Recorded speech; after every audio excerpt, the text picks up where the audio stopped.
Hello friend, আজ আমার recipe হচ্ছে গাজরের হালুয়া।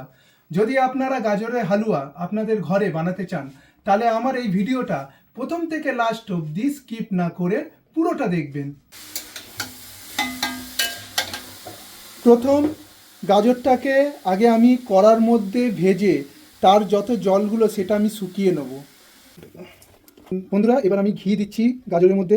এবার ঘি দিয়ে আবার ফের আমি নাড়তে শুরু করব গাজরটাকে। ভালোভাবে নাড়বেন। ভালোভাবে নাড়লে আপনার গাজরেরটা পুরো একদম মোলায়েম টাইপের হবে। আর আপনার তারপর এবার আমি চিনি দেবো এর মধ্যে।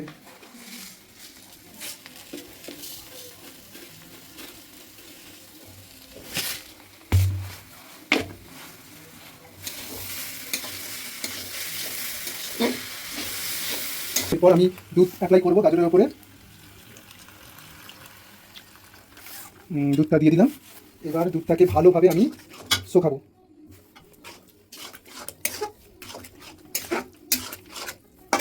দুধটাকে ভালোভাবে শোকাবে।